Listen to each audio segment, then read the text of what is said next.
नमस्कार, राज की बात में आपका स्वागत है। High power demography change mission, उसके साथ साथ पुशबैक पॉलिसी और अब एक और नया कानून इमिग्रेशन एंड फॉरेनर्स एक्ट, इन तीनों से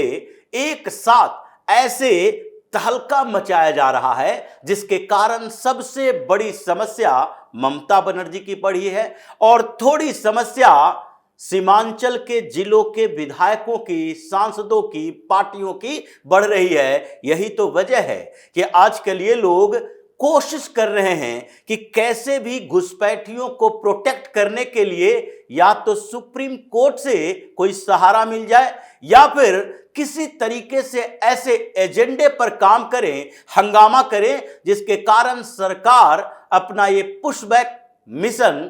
कमजोर कर दे और इसके कारण अलग अलग राज्यों से जो घुसपैठियों को डिपोर्ट किया जा रहा है, नए कानून लाए जा रहे हैं, वो रुक जाए और इसे ये लोग क्या करार दे कि देखो हम लोगों ने घुसपैठियों को प्रोटेक्ट किया है और इसके कारण मुसलमानों का वोट हमें ही मिलना चाहिए। ऐसी ही स्थितियां पैदा हो गई है। बिहार में एसआईआर की प्रक्रिया, उसके खिलाफ सुप्रीम कोर्ट में चल रही सुनवाई में इन लोगों को औकात तो बताई गई, लेकिन साजिश तो ये अब भी कर रहे हैं। अररिया से रिपोर्ट आ रही है कि वहां 55 से 60% ही डॉक्यूमेंट दिए गए हैं, अफरा तफरी मची है। वहां का विधायक कह रहा है कि देखिए हमारे क्षेत्र में ऐसी स्थितियां हो गई है कि अब लोग आवास प्रमाण पत्र बनाने के लिए उनके एप्लीकेशन पेंडिंग पड़े हुए हैं और अब समय नहीं है।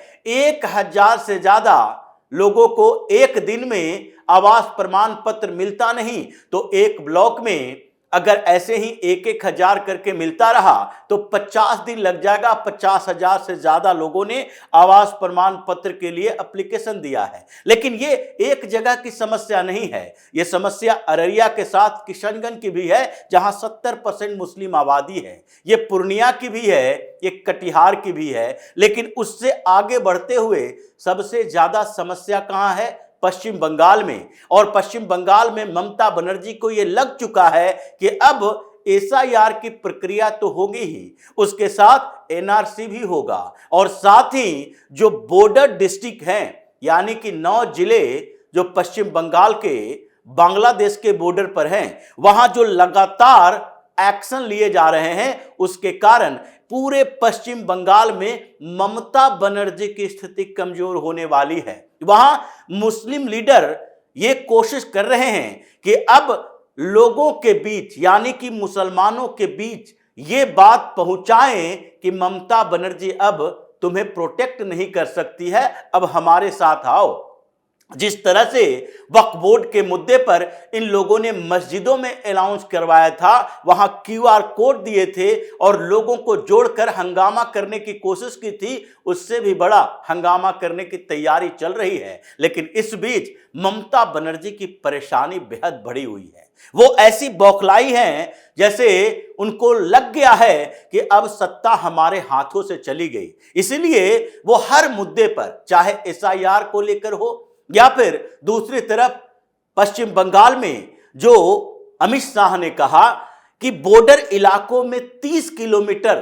के दायरे में कोई भी अवैध कंस्ट्रक्शन, अवैध निर्माण नहीं रहेगा और यह जिम्मेदारी स्टेट पुलिस को नहीं दी जाएगी बल्कि सेंट्रल फोर्स को दी जाएगी। और इसी तरीके से समस्याएं उनकी बढ़ने लगी कि 30 किलोमीटर का दायरा, जो कि पहले ममता बनर्जी ये कह रही थी, जमीन देने से मना किया, ऑथोरिटी देने से मना किया था, जब ये कहा जा रहा था कि 30 किलोमीटर के दायरे में बॉर्डर इलाकों में लोकल पुलिस से कोऑर्डिनेशन करने के लिए बीएसएफ को छूट दी जाएगी और उन जगहों पर जब छापेमारी की जानी होगी, अगर बीएसएफ को कोई सूचना मिलती है कि इस गांव के अंदर घुसपैठिए छिपे हुए हैं या कुछ लोग बांग्लादेश से आकर उन जगहों पर छिपे हैं, तो उनको सीधे गिरफ्तार करने के लिए उनको पुलिस के सहयोग की जरूरत नहीं है, ना उनसे अनुमति की जरूरत है, बल्कि ये दायरा केवल सेंट्रल फोर्स के पास आएगा। क्योंकि पहले ही अमित शाह बार बार ये कह रहे थे कि बॉर्डर जिलों की समस्या अलग है और वहां स्टेट गवर्नमेंट को पूरी तरह से पावर नहीं दिया जा सकता। वहां की जिम्मेदारी अगर केंद्र सरकार के पास नहीं होगी तो फिर समस्याएं घुसपैठियों की बढ़ती रहेगी। इसी तरह ममता बनर्जी की समस्या ऐसे बढ़ी कि उनको लगने लगा अब कुछ हो नहीं सकता है, अब कुछ फर्जीवाड़ा ही किया जा सकता है। इसलिए बौखलाहट में उन्होंने रणनीति ही नहीं बदली, बल्कि कोशिश करने लगे कि कैसे भी कुछ पावर हमारे हाथों में हो, क्योंकि अभी पश्चिम बंगाल में अधिकारियों के ऊपर भी इनका कंट्रोल नहीं रहा। क्योंकि एक तरफ नोटिफिकेशन जारी किया गया, चुनाव आयोग ने जारी किया, और इतना समय पहले ही, अगले साल चुनाव होना है, लेकिन अभी से ही एसआईआर की प्रक्रिया के लिए स्टेट मशीनरी को अपने अंदर लाने की तैयारी शुरू हो गई। और इस बीच जब तैयारी शुरू हुई तो ममता बनर्जी ने दूसरा रास्ता अपनाया और फिनेंशियल क्राइसिस का बहाना बनाने लगी। उनका मानना है कि अगर इलेक्शन कमीशन को, स्टेट इलेक्शन कमीशन को, इन लोगों को अगर पैसे चाहिए तो वो केंद्र सरकार से बात करके बताए कि बंगाल की सरकार का जो पैसा केंद्र के पास बकाया है, जो केंद्र से आया नहीं है, 1,36,000 करोड़, जब तक केंद्र सरकार वो पैसे नहीं देगी हम स्टेट इलेक्शन कमीशन का फंड एक साथ नहीं दे सकते। क्योंकि पिछले दिनों चीफ इलेक्शन कमिश्नर ने एक लेटर जारी किया था और सीधे पश्चिम बंगाल के चीफ सेक्रेटरी को कहा था कि स्टेट इलेक्शन कमीशन के लिए फंडिंग की व्यवस्था होनी चाहिए और उसके लिए बार बार राज्य की सरकार से अपील नहीं की जाएगी। तो पहले ही आप ये मान कर रखो कि उनका जो बजट है उसका पैसा उनके पास होना चाहिए, उसे फिनेंशियल फ्रीडम मिलनी चाहिए। हर बात के लिए वो स्टेट गवर्नमेंट पर निर्भर नहीं हो सकता। उसके बाद दूसरा लेटर जारी हुआ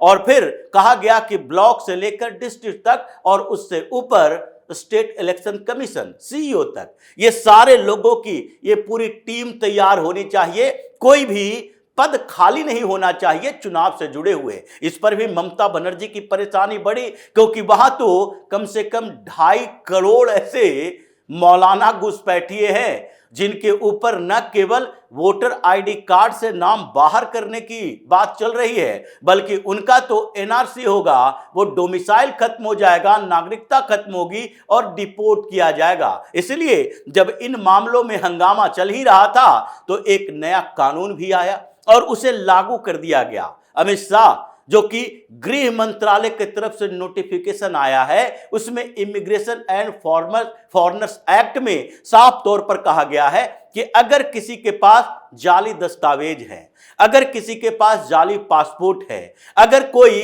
गलत तरीके से, इलीगल तरीके से बॉर्डर क्रॉस करके आया है, तो पहले तो तत्काल उसे डिपोर्ट किया जाएगा। ये ऑथोरिटी होगी ब्यूरो के पास और उसके लिए ब्यूरो को ऑथराइज किया गया है हर स्टेट में जाकर इसके लिए जांच करेगी और वो ब्यूरो के ऑथोरिटी में होगा। लोकल पुलिस के ऑथोरिटी उसके साथ कुछ नहीं होगी, वो लोकल पुलिस के साथ कोऑर्डिनेट कर सकता है। यहां तक कि यूनिवर्सिटी में, कॉलेज में, किसी जगह पर जहां पर उसे शक हो इस बात का कि इन जगहों पर बाहर से आए हुए लोग बसे हुए हैं और उनके पास इलीगल आने के सबूत हैं और ये डॉक्यूमेंट्स फर्जी हैं, तो वहां पर भी लोकल पुलिस से केवल कोऑर्डिनेशन की जरूरत होगी। और अगर लोकल पुलिस कोऑर्डिनेट नहीं करती तो सेंट्रल फोर्स का इस्तेमाल किया जा सकता है। यही चीजें चल रही है। इसी के कारण ममता बनर्जी के स्टेट में जो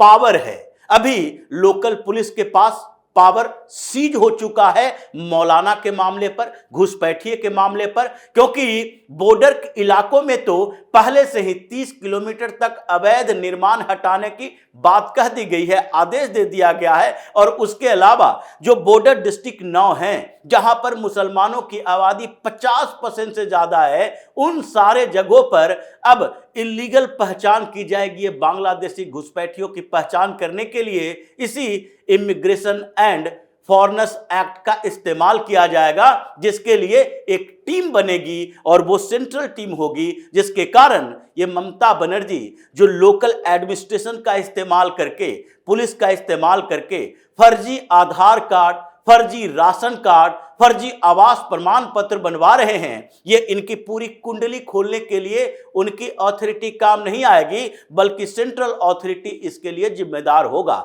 इसलिए परेशानी इन लोगों की बढ़ी और अभी ममता बनर्जी तो सीधे मैदान में कूदी कि अब तो सेना का भी इस्तेमाल हमारे खिलाफ किया जा रहा है, लेकिन इससे होगा कुछ नहीं, क्योंकि अब जैसे ही प्रधानमंत्री मोदी ने डेमोग्राफिक चेंज के ऊपर हाई पावर्ड मिशन की बात की थी, उसके बाद लगभग हर दूसरे दिन गृह मंत्री अमित शाह इस मुद्दे के लिए मीटिंग करते हैं और नई पॉलिसी की बात करते हैं। इन्होंने भारतीय जनता पार्टी शासित प्रदेशों में तो अभियान चलवाया, लेकिन जिन जगहों पर ये विपक्ष की सरकारें हैं वहां लोकल कोऑर्डिनेशन नहीं हो पा रहा है, पुलिस एडमिनिस्ट्रेशन साथ नहीं दे रही है, इसलिए वहां पर नई व्यवस्था करने की जरूरत पड़ी और तभी बॉर्डर डिस्ट्रिक्ट की बात कर रहे हैं। और उसके बाद ये जो नया कानून लागू हुआ है उसमें एक ऐसी व्यवस्था कर दी गई है जिसमें लोकल अथॉरिटी की जिम्मेदारी भी कम और पावर भी कम होगा। यानी कि पहले चुनाव आयोग ने स्टेट मशीनरी में काम कर रहे ये ममता बनर्जी के लोगों को अपने साथ जोड़ा, वहां पर डीएम को अब तो चुनाव अधिकारी बनाया जाएगा और उन्हीं के कोऑर्डिनेशन से काम होगी। बीडीओ, सीओ, ब्लॉक में काम करने वाले जो ईआरओ, एईआरओ काम करेंगे वो सब इलेक्शन कमीशन के अंतर्गत आएंगे। प्रशासन पर से ममता बनर्जी का कंट्रोल कमजोर हुआ, अब पुलिस पर से कंट्रोल कमजोर हो रहा है और सेंट्रल फोर्स जिस तरह से अपनी भूमिका निभा रही है उससे परेशानी तो अभी और बढ़ने वाली है। बौखलाहट ऐसी है कि ममता बनर्जी के दिमाग में अभी आ नहीं रहा कि किस विभाग, किस संवैधानिक संस्थान को टारगेट करें या फिर केवल सरकार को टारगेट करें, संवैधानिक संस्थानों को छोड़ दें ताकि आगे इसके साथ काम करने में आसानी हो। ये फ्रस्ट्रेट हो गई हैं और साथ ही ममता बनर्जी कंफ्यूज्ड भी हो गई हैं, क्योंकि इनके ही नेता जिस तरह का बयानबाजी कर रहे हैं उससे भी लगता है कि इनके अंदर अब इस बात का डर सताने लगा कि सत्ता हमारे हाथों से फिसल गई है। इस चुनाव में ना हम फर्जी वोटिंग करवा पाएंगे, ना बूथ कैप्चरिंग करवा पाएंगे, ना बम बंदूक और बम का सहारा ले पाएंगे। तो ऐसे स्थितियों में फ्रस्ट्रेट होना तो लाजमी है। इसलिए अमित शाह ने उसका बदला लिया है जिसके लिए महुआ मोइत्रा को छोड़ा गया था और कहा गया कि अमित शाह का सर काट के थाली में सजा दो। अब थाली में क्या सजेगा ये पश्चिम बंगाल में ममता बनर्जी देखेगी। तो इसी तरह की खबरों के साथ फिर से हाजिर होंगे, तब तक के लिए बने रहिए हमारे साथ और देते रहिए हमें सहयोग ताकि इसी तरह की खबर हम आपके लिए लाते रहे। धन्यवाद।